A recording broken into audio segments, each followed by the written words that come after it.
And this go back to saying when people be speaking on me and they don't have no room to talk. I have room to talk. Hold on, let me show you. Peach Patch. This is my only daughter.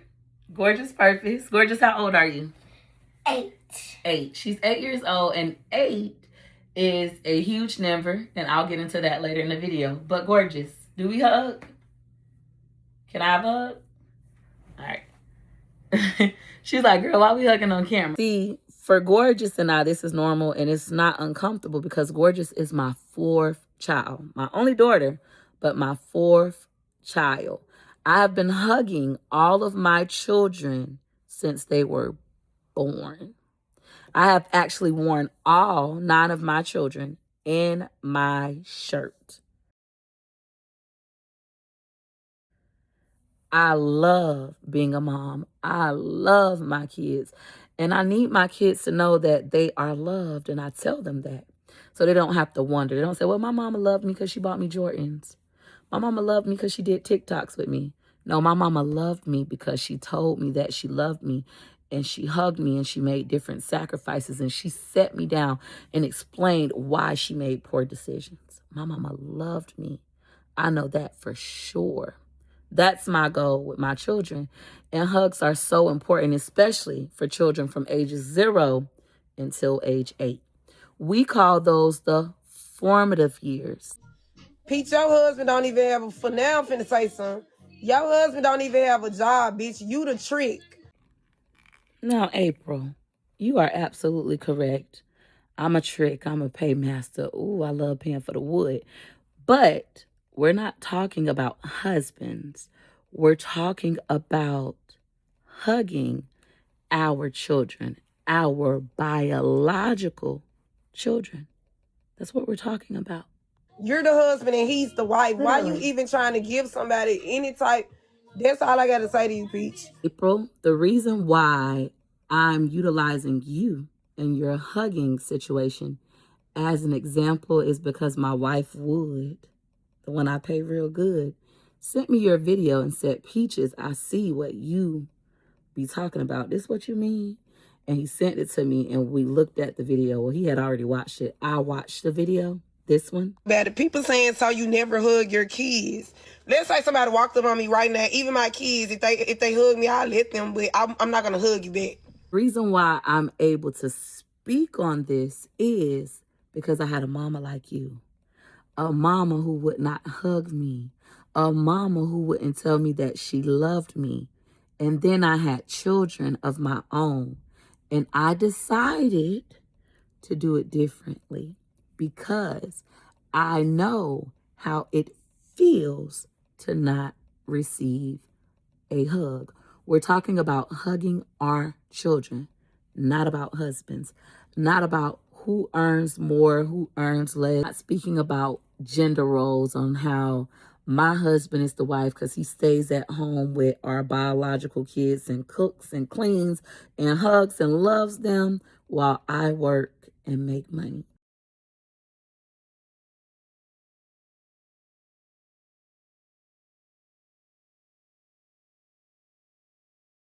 That's not what we're talking about. We're talking about something easier than that. Hugging your biological kids. I feel like I'm being April, you stated that out of your own mouth. Your children giving you a hug makes you feel like you're being fed grapes, like you're being SA'd from a hug from your children. Trauma response. I'm not a doctor, but sounds like a trauma response. Sounds like is it a trigger? I'm not a doctor. Correct me in the comments. I'm not a hugger because I didn't get hugged when I was younger. Ain't nobody walk up on me and hug me. And ain't nobody do that to me either. However, because deciding to do different is a split-second choice and it's free, it was so easy for me to do it differently.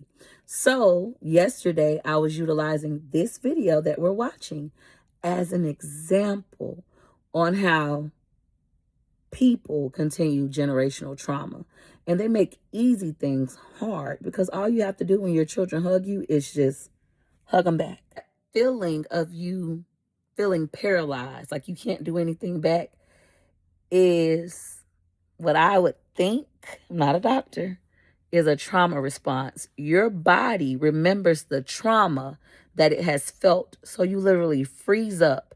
But you can push your brain to the limit and still live.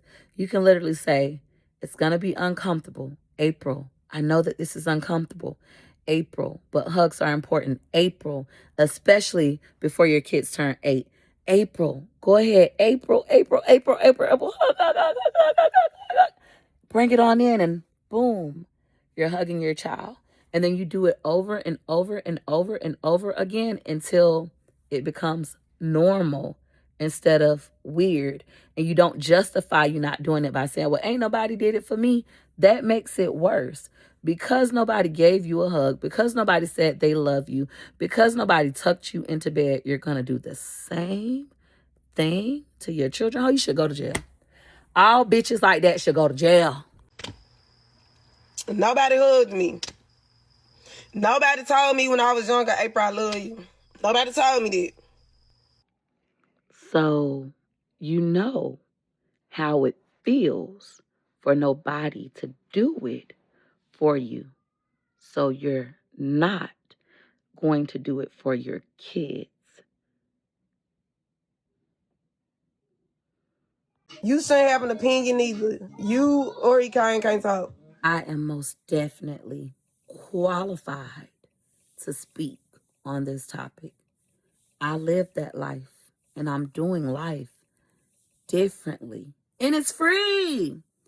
It's free to hug your children, kiss your children, tell your children that you love them, explain why you're struggling with hugging. So please be patient with me as I get comfortable at something I am uncomfortable with.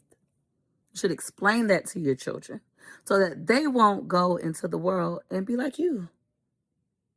So that their children will know that they are loved and experience every aspect of love, including affection. Something as simple and as beautiful as a hug from their mother, regardless of age, but especially between the ages of 0 and 8.